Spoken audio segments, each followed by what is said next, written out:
Hello everyone, आप सभी का एमपीपीएससी स्टडी आईक्यू पर बहुत बहुत स्वागत है। उम्मीद है आप सभी लोग अच्छे होंगे और आप सभी की तैयारी बेहतर चल रही होगी। साथियों, मध्य प्रदेश के अभिलेख की सीरीज में आज मैं लेकर आया हूं एक बहुत ही इंपॉर्टेंट वीडियो, और इस वीडियो में हम बात करेंगे बिलहरी अभिलेख के बारे में, या मध्य प्रदेश के कटनी जिले में स्थित बिलहरी से मिले महत्वपूर्ण अभिलेख और स्मारकों के बारे में।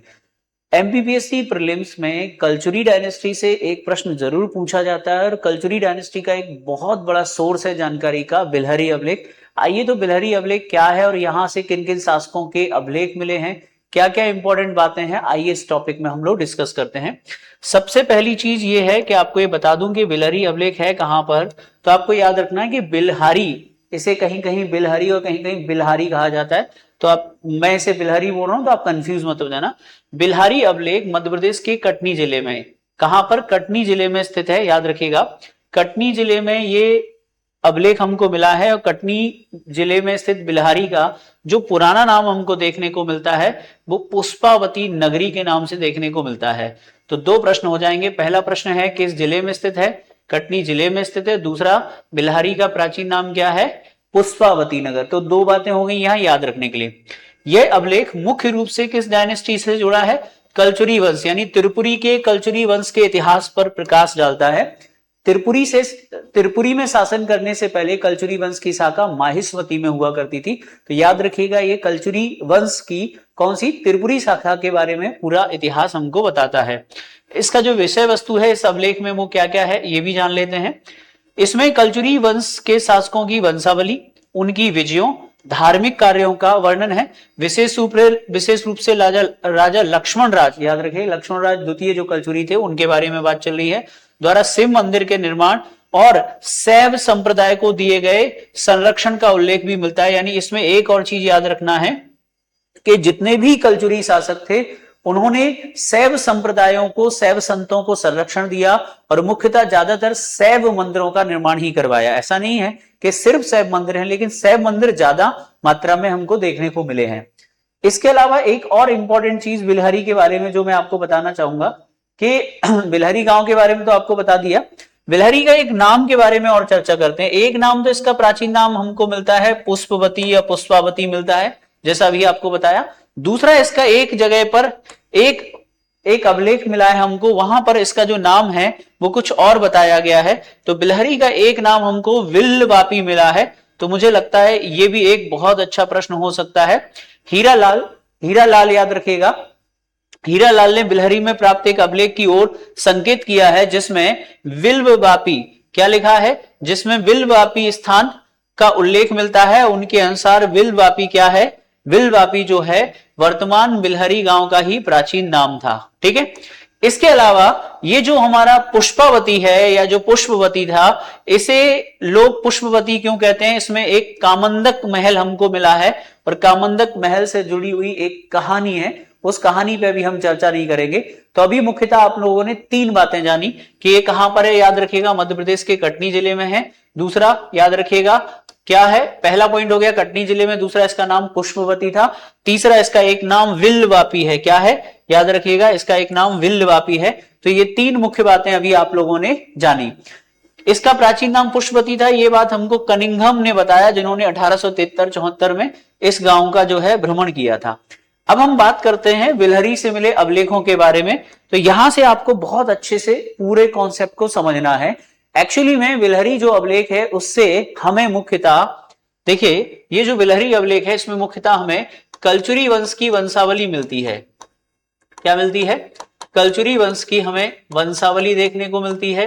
राजाओं के धार्मिक कार्य यानी मंदिरों का निर्माण हमको देखने को मिलता है। कुछ टैक्सेस की जानकारी हमको मिलती है। तो पहले हम बात कर रहे हैं वंशावली के बारे में, जो एक बहुत महत्वपूर्ण पहलू है। देखिए युवराज द्वितीय, ध्यान से सुनिएगा, युवराज द्वितीय का बिलहरी शिलालेख, क्योंकि हम युवराज द्वितीय के बारे में बात करते हैं।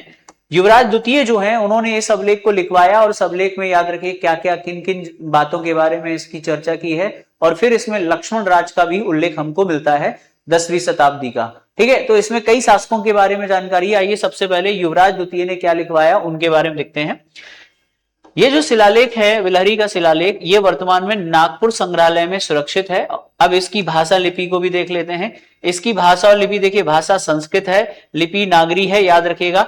33 पंक्तियों में अभिलेख है और इसकी विशेषता यह है कि ये जो अभिलेख है वो 3 भागों में विभाजित है और प्रत्येक भाग अलग लेखक द्वारा लिखा गया है। इसका मतलब यह है कि बिलहरी का जो एक बड़ा अभिलेख है जिसमें 33 पंक्तियां हैं, वो 3 लेखकों ने लिखी हैं, अलग अलग शासकों से संबंधित है। तो इसका मतलब ये हो गया कि बिलहरी अभिलेख युवराज द्वितीय का भी है, बिलहरी अभिलेख लक्ष्मण राज का भी है और बिलहरी अभिलेख में कोक्कल प्रथम की भी चर्चा है, जो कि त्रिपुरी के कलचुरी वंश के संस्थापक थे, कोक्कल। तो आइए हम लोग आगे बात करते हैं। सबसे पहले देखते हैं इसका पहला भाग।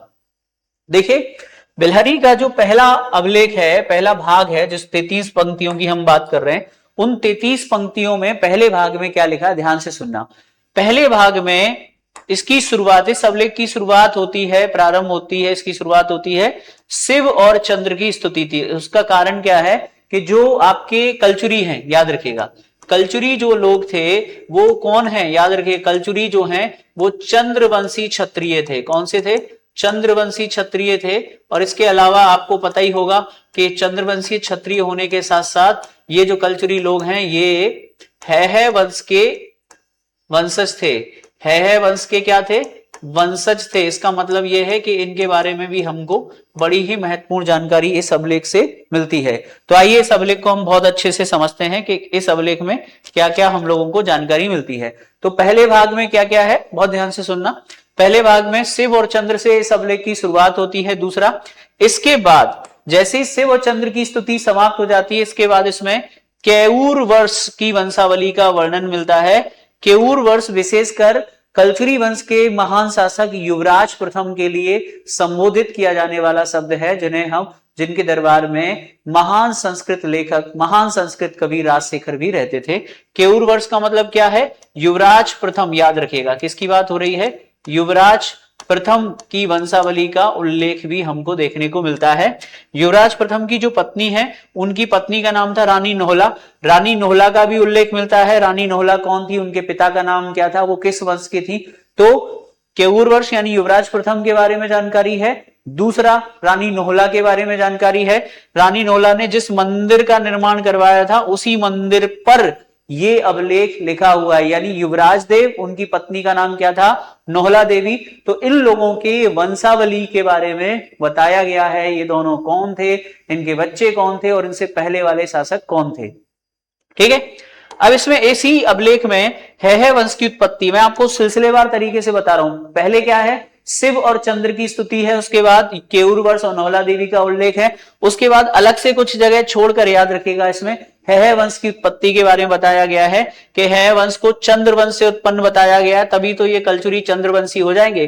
दूसरा, इसी वंश में अर्जुन का जन्म हुआ, जिसने लंका के स्वामी रावण को पराजित किया। ये अर्जुन कोई और नहीं है, ये महान है वंशी शासक कार्तवीर अर्जुन या सहस्त्रार्जुन की बात कर रहे हैं। सहस्त्रार्जुन वो शासक था जिसने रावण, लंकापति रावण को पराजित कर अपनी जेल में बंदी बना लिया था। तो है वंश चंद्रवंशी क्षत्रिय है, नंबर 1। नंबर 2, इसमें कार्तवीर अर्जुन याद रखिएगा, सहस्त्रार्जुन की का वर्णन है, जिन्होंने लंका के स्वामी रावण को पराजित किया था। फिर आगे देखिएगा, इसमें कोक्कल देव का उल्लेख है। जब हम कलचुरी वंश पढ़ते हैं, मैंने भी मध्य प्रदेश का इतिहास पढ़ा है, उसमें इस बात की चर्चा की है।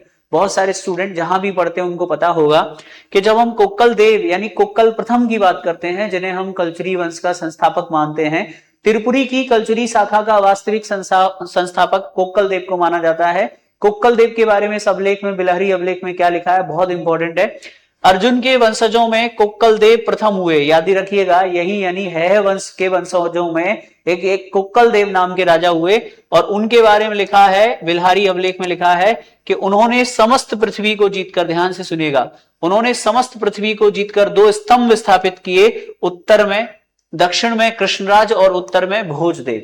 यहां पे इसका कहने का मतलब यह है कि जब कोक्कल देव का शासन चल रहा था, तो उस समय 2 शक्तिशाली लोग थे जिनसे उनका संघर्ष हुआ, जिनसे उनकी लड़ाई हुई। मैं आपको बता देता हूं, एक थे महान प्रतिहार शासक जिनका नाम था मिहिर भोज। मिहिर भोज का नाम सुना आपने? ये उत्तर में शक्तिशाली शासक थे। और इस समय दक्षिण में राजपूत राजा थे जिनका नाम था कृष्णराज। क्या नाम था? कृष्णराज। इसीलिए उन्होंने अपने अवलेख में क्या लिखा है, बिल्हारी अवलेख में कोक्कल की प्रशंसा करते हुए लिखा गया है कि उन्होंने दोनों शासकों से अपने संबंध स्थापित किए थे, दोनों के समकालीन थे, दोनों से संघर्ष किया। इसी लिखा है कि उन्होंने समस्त पृथ्वी को जीतकर 2 स्तंभ स्थापित किए, दक्षिण में राष्ट्रकूट राजा कृष्णराज और उत्तर में ये भोज की मतलब बात हो रही है, यानी ये मिहिर भोज की बात हो रही है। ठीक है, तो कुल मिलाकर कोक्कल देव का उल्लेख हमको मिलता है, कोक्कल देव से ही ये वंशावली प्रारंभ हो रही है। उसके बाद इसमें एक राजा का उल्लेख मिलता है जिनका नाम है मुग्धतुंग। याद रखिएगा, मुग्धतुंग जो है कोक्कल वन के उत्तराधिकारी हैं। उनके पुत्र मुग्धतुंग ने पाली देश को कौशल नरेश से छीन लिया था, ये जानकारी मिलती है। इसके बाद आ जाते हैं, अब ये सिलसिलेवार वंशावली मिल रही है। क्या आप लोगों को मेरी बात समझ में आ गई? यानी ये जो बिल्हारी अवलेख है, इससे कंफ्यूज मत हो जाना, मैं फिर से समझा देता हूं। पहला भाग जो है उसमें शिव और चंद्र की स्तुति का वर्णन है कि शिव और चंद्र कौन थे। फिर उसके बाद ये लिखा है कि केयूरवर्ष और रानी जो नोहला देवी है उनकी वंशावलियों का उल्लेख मिलता है। तो यहां एक लाइन आ गई है, ये पहले नहीं आते हैं। पहले कौन आता है याद रखिएगा। फिर उन्होंने क्या किया, हैह वंश से ही उत्पत्ति हुई है कलचुरी वंश की। तो पहले हैह वंश के बारे में बताया, हैह वंश कौन था, इसकी उत्पत्ति चंद्र से हुई थी। फिर इस वंश में कार्तवीर अर्जुन सहस्त्रार्जुन हुए थे। फिर इस वंश में आगे चलकर याद रखिए कोक्कल देव हुए। कोक्कल देव के बाद इस वंश में मुग्धतुंग हुए। मुग्धतुंग के बाद इस वंश में युवराज देव प्रथम, या जिन्हें हम कह रहे हैं केयूरवर्ष। याद रखिएगा, इस वंश के एक महान शासक हैं जिनके दरबार में चंद्र राजशेखर रहा करते थे, जो संस्कृत के प्रसिद्ध विद्वान थे। तो युवराज देव या केयूर वर्ष के बारे में क्या लिखा है कि मुग्धतुंग के बाद उनके पुत्र युवराज देव प्रथम हुए, जिन्हें केयूर वर्ष कहा जाता है। केयूर वर्ष बहुत इंपॉर्टेंट टाइटल है, याद रखिएगा। कहा गया है का वर्णन आता है नोहला की वंशावली। देखिए नोहला कौन है, ये जो हमारे युवराज देव हैं उनकी जो शादी हुई थी वो नोहला देवी से हुई थी, जिन्होंने दमोह के प्रसिद्ध नोहलेश्वर शिव मंदिर का निर्माण भी करवाया था। तो नोहला की वंशावली दी गई कि वो किसकी बेटी थी, तो देखिए नोहला की वंशावली दी गई है। इसके बाद रानी नोहला की वंशावली दी गई है और वह चालुक्य वंश से थी। उनके पिता अवनी वर्मन थे, याद रखिएगा, वे साधव के पुत्र थे और सिंह वर्मन के पौत्र थे। तो कुल मिलाकर रानी जो नोहला है वो चालुक्य वंशी थी, ये जानकारी हमें यहां पर देखने को मिलती है। फिर इसके बाद युवराज वन के बाद, युवराज वन का शासन समाप्त हो जाता है। युवराज वन के बाद उनके उत्तराधिकारी के तौर पर हमें जानकारी मिलती है लक्ष्मण राज द्वितीय या लक्ष्मण राज की विजयों के बारे में हमको देखने को मिलता है। और अगर आप गूगल पे सर्च करेंगे बिल्हारी अवलेख तो आपको 2 राजाओं का नाम मिलेगा कि बिल्हारी अवलेख किसका है, तो युवराज द्वितीय और लक्ष्मण राज के बारे में आपको जानकारी मिलेगी, बाकी तो वंशावली है। ठीक है, उन्होंने पश्चिम दिशा में विजय अभियान चलाया। जब वे समुद्र तक पहुंचे तो उन्होंने प्रसिद्ध सोमनाथ मंदिर की पूजा की। यह बात चल रही है कलचुरी शासक लक्ष्मण राज के बारे में। फिर उन्होंने क्या किया याद रखिएगा, जब वो सोमनाथ मंदिर पहुंचे तो उन्होंने सोमनाथ मंदिर को एक प्रसिद्ध रत्नों से जड़ा हुआ कालिया नाग चढ़ाया था।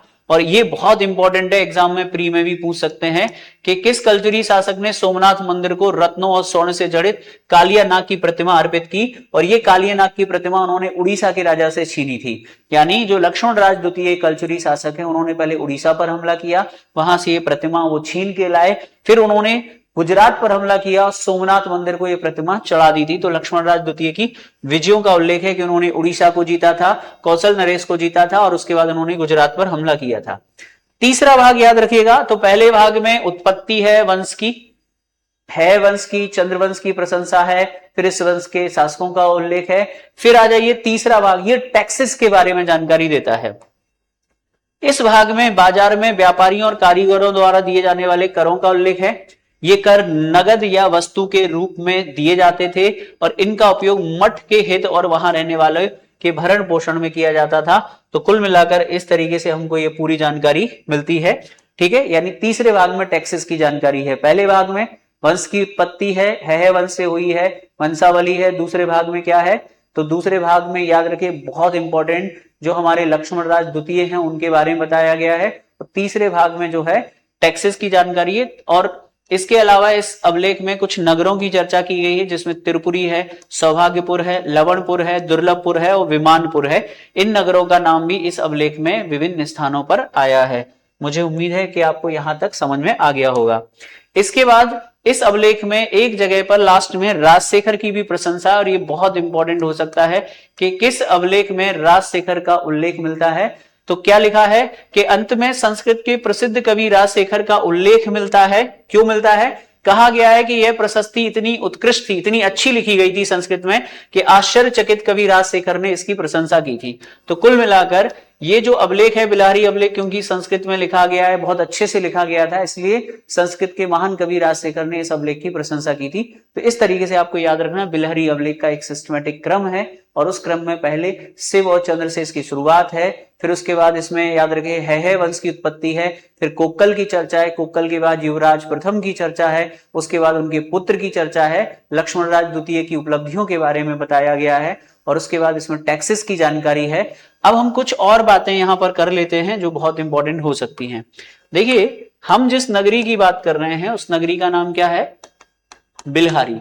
ठीक है, बिल्हारी के बारे में जो जानकारी हमको मिली है, याद रखिएगा कि कलचुरी काल में, ध्यान से सुनिएगा, कलचुरी काल में, कलचुरियों के समय या कलचुरी काल में एक प्रसिद्ध धार्मिक नगरी, ये एक धार्मिक नगरी थी और इसके बारे में जानकारी मिलती है कि ये व्यापारिक नगरी भी थी। कैसी नगरी थी? व्यापारिक नगरी भी थी, यानी व्यापार का भी प्रसिद्ध केंद्र था। यहां से लगभग 85 मंदिर हम लोगों को मिले हैं, 85 मंदिरों के अवशेष इस जगह से हमको मिले हैं। अगर हम बिल्हारी के प्रमुख अवशेषों की, स्मारकों की बात करें, जो वर्तमान में अगर आप चाहें तो यहां जाकर देख सकते हैं प्रमुख स्मारकों में, तो याद रखिएगा इन स्मारकों का नाम भी आप लिख सकते हैं। इन स्मारकों में सबसे इंपॉर्टेंट है यहाँ का एक विष्णु मंदिर। ठीक है, इस विष्णु मंदिर में वराह की प्रतिमा भी है। वराह प्रतिमा के बारे में आप जानते ही हैं, तो एक वराह प्रतिमा भी है, बहुत बड़ी है। ठीक है, हालांकि वो एरन की प्रतिमा से छोटी है लेकिन फिर भी बड़ी प्रतिमा है। इसके अलावा यहां पर हमको मिला है कामंद कला महल। कामंद कला महल कहां पर है? याद रखिएगा, तो कामंद कला महल बिल्हारी में है। इसके अलावा यहाँ पे मिला है एक तापसी मठ। याद रखिएगा, ये जो जगह है वो शैव संप्रदाय का एक केंद्र हुआ करती थी। ये कलजुरी शासक, शैव संप्रदाय में भी एक शाखा है मत्त मयूर शाखा, मत्त मयूर शाखा है जो शैव संप्रदाय की है, उसी के संत यहाँ पर रहा करते थे। इसके अलावा यहाँ पर एक लक्ष्मण सागर भी बना है, लक्ष्मण सागर तालाब भी है। तो ये सारी कुछ इंपॉर्टेंट जगह आपको यहाँ पर देखने को मिलेंगी, विष्णु मंदिर, कामंद कला महल, तापसी मठ, लक्ष्मण सागर, और इसके अलावा शिव मंदिर भी है, शैव मठ भी है। बहुत सारे अवशेष हमको बिल्हारी से देखने को मिले हैं। तो याद रखिएगा, बिल्हारी अभिलेख बहुत इंपॉर्टेंट है। मुझे उम्मीद है कि आपको बिल्हारी अभिलेख बहुत अच्छे से समझ में आ गया होगा। बिल्हारी का प्राचीन नाम क्या था? तो याद रखिएगा, बिल्हारी का प्राचीन एक नाम क्या मिलता है? बिल्हारी का एक प्राचीन नाम मिलता है पुष्पवती, एक नाम मिलता है विल्लवापी। विल्लवापी बिल्हारी का पुराना नाम है, कटनी जिले में है। याद रखिएगा, तीसरी इंपॉर्टेंट बात क्या थी कि इसमें हमें कलजुरी वंश के शासकों की वंशावली, उनके धार्मिक कार्य, ठीक है, खासकर लक्ष्मण राज द्वितीय द्वारा बनवाए गए निर्माण, शैव संप्रदाय को दिए गए दान और युवराज द्वितीय के बारे में भी हमको जानकारी मिलती है। 13 पंक्तियों में विभाजित है, 3 भाग हैं सब लेख के, अलग अलग राजाओं की जानकारी है, कोक्कल देव, मुग्धतुंग, युवराज देव प्रथम, या केवरु वर्ष बोलते हैं, लक्ष्मण राज द्वितीय। इसके अलावा तीसरे भाग में बाजार में व्यापारियों से कलेक्ट होने वाले टैक्सेस की जानकारी है, विभिन्न नगरों का उल्लेख है, ठीक है, और